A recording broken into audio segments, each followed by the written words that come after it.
Let's go there. Let's go there. Where my Apocrypha at? Is it over there? I bought an Apocrypha. Okay, you got it? Okay, good. That's good. Let's do it.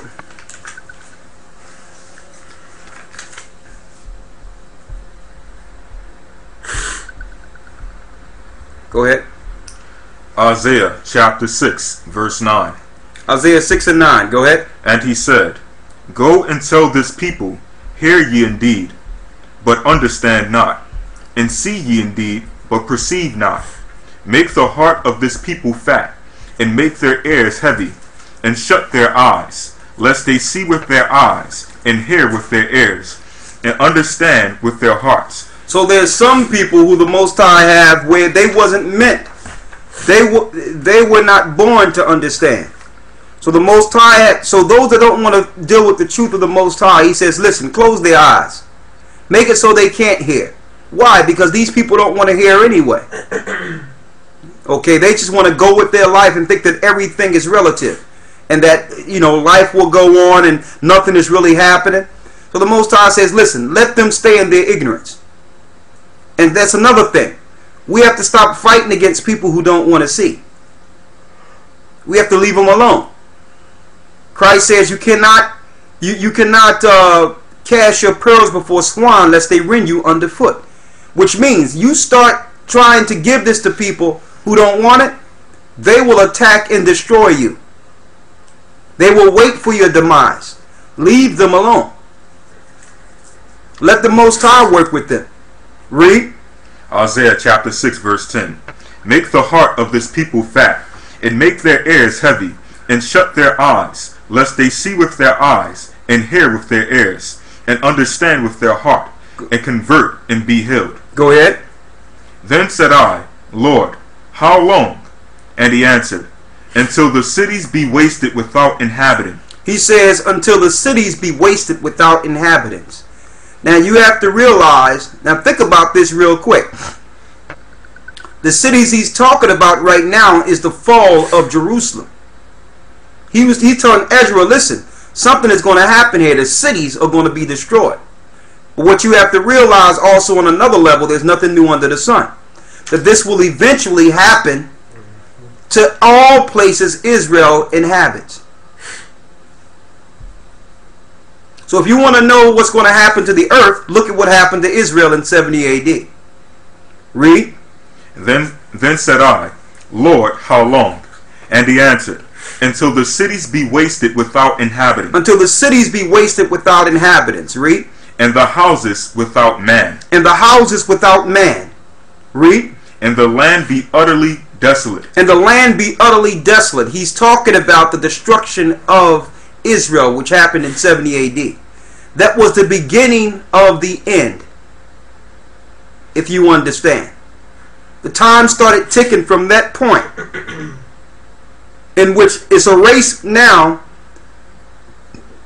on Satan and the serpent's people to destroy these people before the Most High raised them. After 70 AD, that's when the clock started ticking on this. We have a race to be saved, and they have a race to destroy us. That's the race. And we're battling all the way until Christ come and revive and take us and change us. Read. Verse 12. And the Most High removed men far away, and there be a great forsaking in the midst of the land. There shall be a great forsaking in the midst of the land. Right now the land is crying out for her children. Read. Verse 13. But yet, in it shall be a tenth. In it shall be a what? In it shall be a tenth. In it shall be a tenth. Now that's a future prophecy to let you know a tenth will make it. 10%. So the rest are going to have ears that cannot hear, eyes that cannot see. See, but this 10% are going to be aware of what's going on. And I'm going to tell you, this 10% would be called crazy in our time. They will be out of their minds. But it's something when you can see what no one else can't see. When you can see certain things, they automatically push that off as crazy. Could you imagine if Christ was operating in the earth and you had a camera on when Satan was tempting him and doing things to him, and he was talking to Satan? Can you imagine if you just had a camera on Christ during that time? Don't you think the world would think he was crazy? When the Most High woke up and gave Daniel all these visions, if Daniel would have told everyone what he was seeing, don't you think that he would live in the day they would throw him in a crazy house? Those who can see are not of this world. They are looked at as if something is wrong with them, when really the majority of people out there are the people that are out of their minds. Those who can see are those that are sane. So you're looking at a world that's totally out of their minds against the 10% who can actually see. So this is what you're working with here, brothers and sisters. So if you're that small minority and you're running around saying things you're not ought to say, they're going to end up throwing somebody up in a crazy house. They're going to end up throwing you away or trying to, they're going to come against you, I'm telling you. You have to watch what you say around people, because you are the minority who can see. The family looking at you like, yeah, okay, yeah, that's interesting. As soon as you leave out, they calling on the phone saying, listen, we have to get this brother or this sister committed. We have to find a time in which we can commit them and get them on medication. This is what goes on. Or they'll look at you and say, well, I don't know where I went wrong with you. Like, what did we do to you? As if something is wrong when you can see. Read. Verse 13. But yet in it shall be a tenth. But in it shall be a what? In it shall be a tenth. There'll be a tenth. Go ahead. And it shall return. And it shall do what? And it shall return. That proved to you that after the land is desolate, 10% will return back to the land. 10% will return back to Israel. I know a lot of Israelites out there talking about the 2/3 and 2/3. I know where they get that from. Zechariah 13 and 8. That 2/3 is only the final judgment in the wilderness. That's what that 2/3 is. So you're going to have people make it to the wilderness, and 2/3 in that wilderness shall be destroyed. But when you look at the numbers on a mass scale, on the population, only 10% of Israel is going to walk into Israel. So you can understand. So I know exactly what they're talking about when they talk about the 2/3. The 2/3 is not the world. The 2/3 are the destruction of the rebels in the wilderness. All right? Read on. I need you to go to the Apocrypha real quick.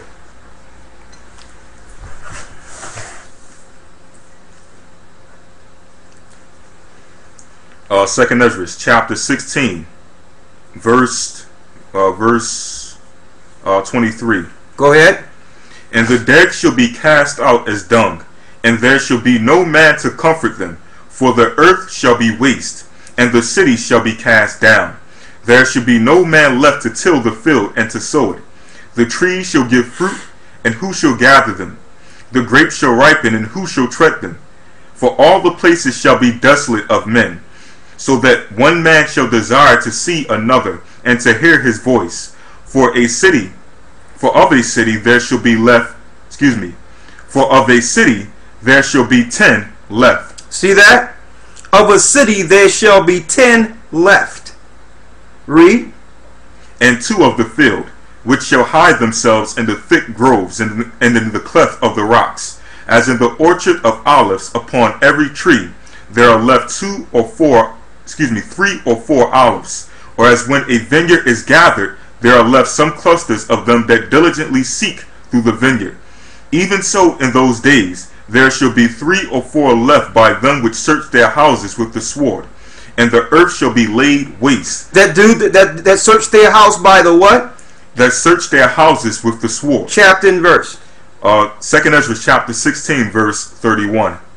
2nd Ezra chapter 16 verse 31.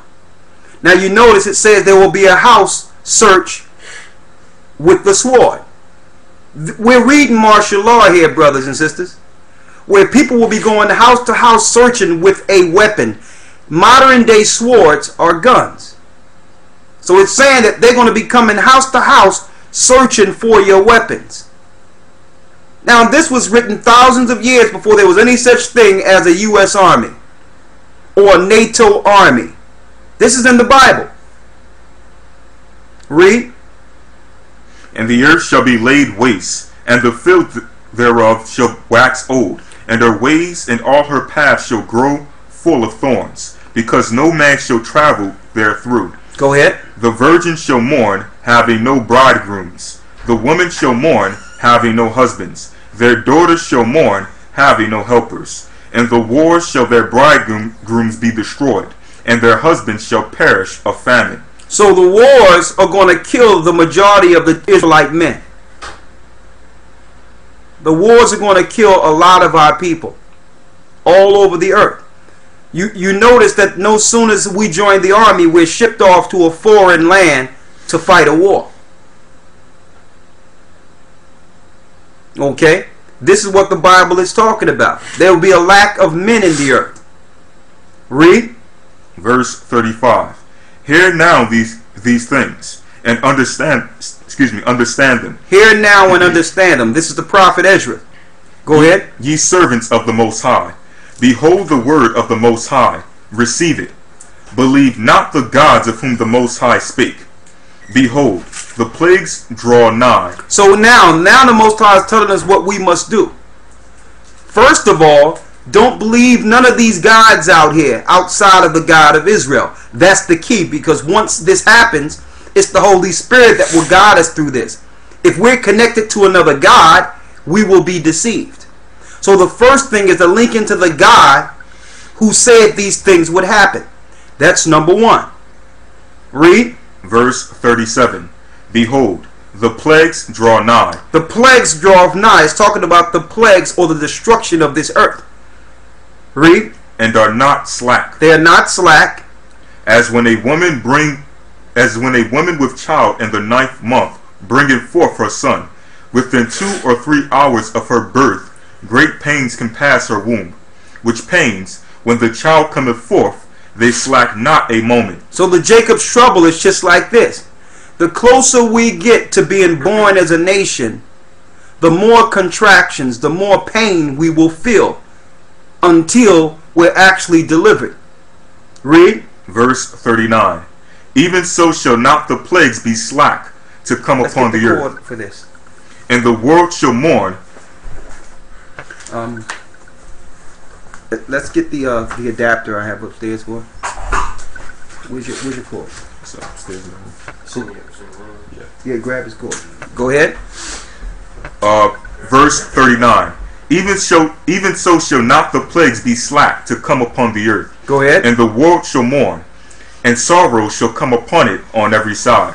O my people, hear my word. O my people, hear my word. He's speaking to the children of Israel. Go ahead. Make you ready to the battle. Make ye ready to the battle. Now notice it didn't say 144,000. It says my people. Get ready for the battle, because this battle is going to be this is going to be a fierce battle here. Read. And in those evils be even as pilgrims upon the earth. And when those evils happen, we must become pilgrims. Be ready. That worked yesterday, right? You can try it now. Let me see. It's been working pretty good lately. Okay, there's. Thank you. Excuse me, one moment. This on this side? Yeah, yours. I like that. It says, be ye like pilgrims. That means be prepared to deal with what you have on your back. To make it over some mountains, or make it into, get out of your comfortable way of living. You have to realize these cities that they set up, they strategically set up these cities so that at any time they can control the masses of people. That's when they constructed the cities. They constructed it under the idea that one day that they would enslave an area. You notice a lot of these gated communities, they promote as high financial communities because it's gated off. But really, You just purchased yourself a jail.